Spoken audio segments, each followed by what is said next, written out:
Olá, sejam todos bem-vindos.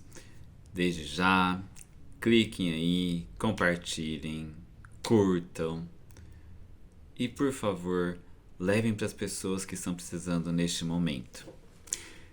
Bom, continuando a nossa historinha de como começou o budismo Nichiren. Chegamos até Makiguchi. E agora nós vamos falar de Josei Toda. Josei Toda, ele nasceu no dia 11 de fevereiro de 1900. Olha só quanto tempo, né? Mas ele foi muito revolucionário. Realmente uma pessoa além do tempo.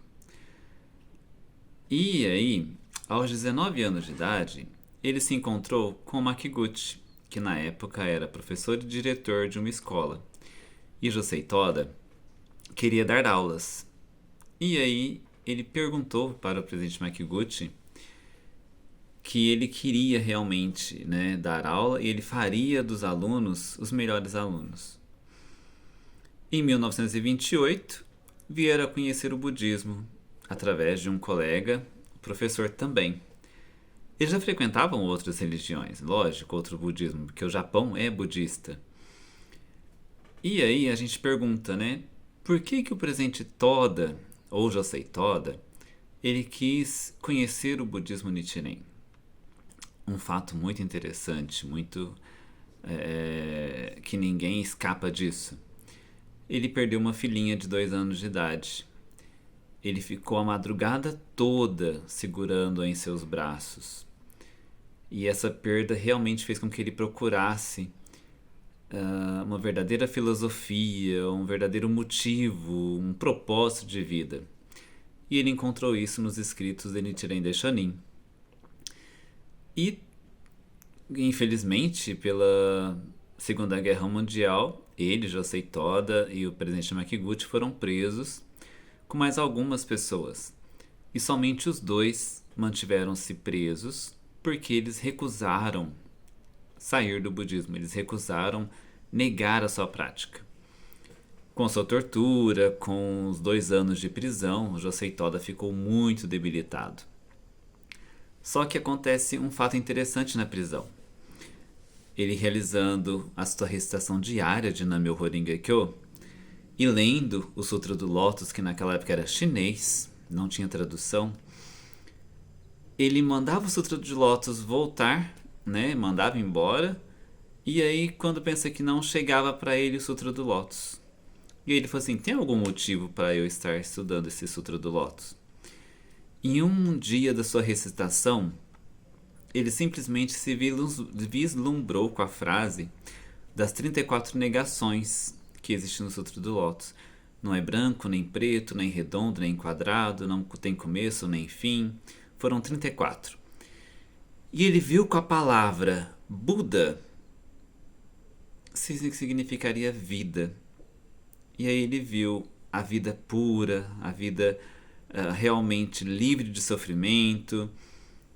E quando ele saiu da prisão, no dia 3 de julho de 1945, ele jurou vingar a morte de seu mestre. E as pessoas, quando falam assim, vingança, já imaginam assim, né? Guerra, morte, faca, revólver, espada. Ao contrário. Josei Toda bateu firme e falou: o mundo irá conhecer o meu mestre. O Japão irá reconhecer o erro que eles fizeram em torturar o meu mestre, em matar o meu mestre. A partir de agora, a minha vida é varrer a palavra miséria e doença da face da terra. E foi assim os seus outros últimos anos. Ele tinha dezenas de empresas, mas devido à Segunda Guerra Mundial, todas foram fechadas ou entraram em falência, porque ele estava 2 anos preso, né? E aí não podia manter seus negócios abertos. E a Segunda Guerra Mundial, vocês sabem, tudo foi pego, bomba, incêndio, as pessoas mudavam, então ele perdeu muitas coisas. Porém, ele reabriu a editora. E, gente, olha que pessoa mais além do tempo. Qual foi o país que dominou o Japão? Estados Unidos. O que ele fez para as pessoas que na época era proibido no Japão? Ensinar inglês por correspondência. Pelo menos escrevendo seria o suficiente. E aí ele abriu vários cursos por correspondência no Japão. Mas o ponto primordial era, ele usou a editora para ponto de encontro dos membros. As pessoas tinham que ter um caminho, uma bússola para se encontrarem. No Japão todo, todos os membros, eram uma centena, 300 membros na época, tinham se dispersado.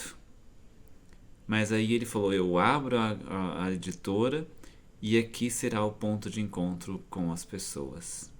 E foi assim que ele fez. Mas com a inflação crescendo, o Japão mudando, ele viu que era inviável ele manter a editora e manter a organização. Foi onde somente uma pessoa se tornou funcionária dele, sem salário. Manteve a editora todos os dias ali, sem fechar. Daisaku Ikeda. Os dois se encontraram no dia 14 de agosto de 1947. O jovem Daisaku tinha 19 anos. Mas a história é Josei Toda.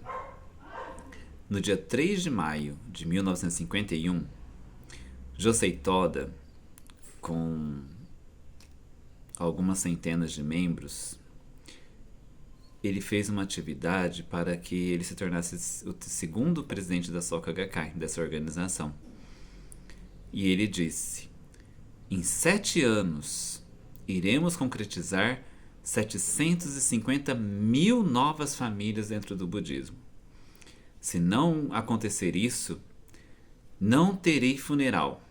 Vocês irão enrolar o meu corpo em um lençol e me jogar num rio. É uma bacia que agora eu não me lembro o nome. O que é importante é nós termos um propósito. Focarmos no fim. Existe uma estrada. Existe uma montanha. Existe um oceano. Você tem o ponto de partida. O porto, a praia. Se você está correndo, andando, tem a partida lá, ponto de saída. Se há uma montanha, você tem o sopé da montanha.